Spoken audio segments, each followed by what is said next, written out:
Hi everybody, this is Erica Muller from the Pink Flamingo.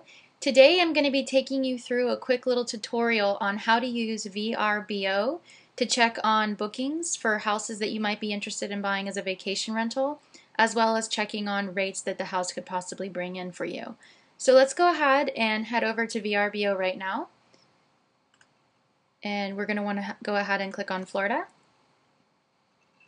And just for the sake of this example here, I'm using a property in Windsor Hills as an example.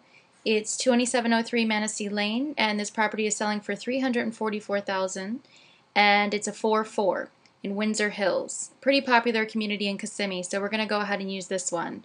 So since we're researching a house in Windsor Hills, we want to go ahead and click on Central Florida and Kissimmee. And you're always going to want to click on Kissimmee for any houses in Kissimmee, because everything's grouped by neighborhood here.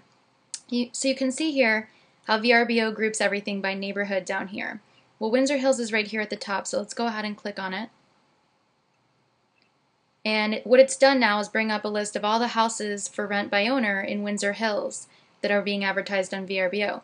So we want to go ahead and look for a house that's comparable to the one that we're thinking about buying.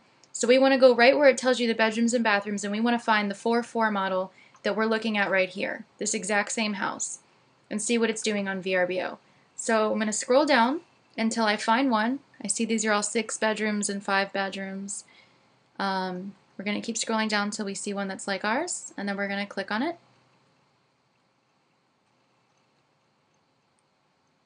Doesn't seem to be too many 4 bedrooms for rent in here. Here we go. We have the same exact model, the 4-4, and this is a south-facing model. We're going to click on this. Okay, and this has brought up an example of an identical house like this one that's being rented on VRBO by the owner. And here you have all the details of what this house could potentially do when you purchase it. So the very first thing we want to do is see how this house could possibly book over the next 6 months to a year. Because you're going to be buying this, you want to know how much effort you're going to have to put into on owner bookings. So let's go ahead and check the calendar to see what this house looks like as far as bookings. Now on VRBO, we don't have a way of checking the back bookings that have already taken place over the last 365 days, but what we can do is see what's going forward. So wow, this house is pretty booked. Okay, so we can see that this particular home, the exact same model that we're looking at right here, seems to be booked well into May. Now it looks like we have some weeks here in April that are not booked up yet in May. But for the most part, this house looks like it has some pretty stable bookings in it for the next 6 months.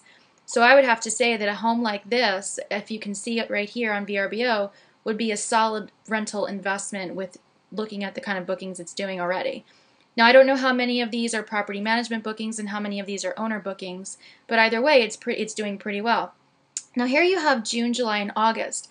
These are the 3 busiest times of the year right here. So I'm willing to bet that if you come back and check this calendar in February, these 3 months are going to be completely booked out. And this is an off season. March is an off season. February is an off season. January is even kind of an off season, and that's already completely booked up. So if this house is doing that well in the off seasons, I would venture to guess that this house is probably going to do pretty well in September, October, and November as well, because those are also off seasons.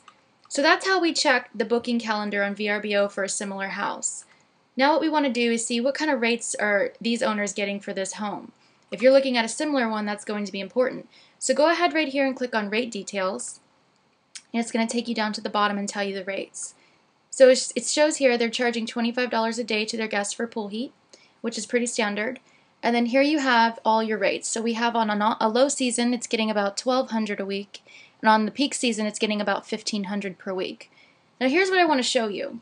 Okay, if you're looking at purchasing this house at $344,000, let's just say you get it for $340,000. You put 30% down, you're taking a mortgage now of $230,000.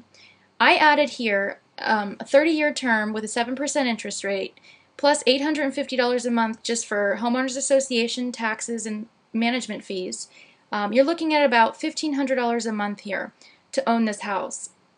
Now, what you want to see is that if your carrying costs are going to be $1,500 per month, how many weeks are you going to need to book this house to break even? Well, let's take a look over here and see that that's about equal to 1 week in peak season. So what we can assume here is if you can book 12 weeks in peak season, that you're going to break even on that house. I don't like to assume that because it's going to be very difficult to get 12 weeks at $1,500 a week because that's a peak rate. What I would like to assume is that you're going to get somewhere around the $1,200 to the $1,300 a week mark. So that being said, if you can book this house anywhere from 15 to 20 weeks per year at this rate right here, it looks like you'll break even on this house. If you can do better than that, you might start generating an income. But that's a good place to start to kind of get a good idea of what you need to do to break even on the home and kind of run the numbers. So this has been a little tutorial on how to use VRBO for your vacation rentals, and I hope it's been helpful, and please come back and visit us again.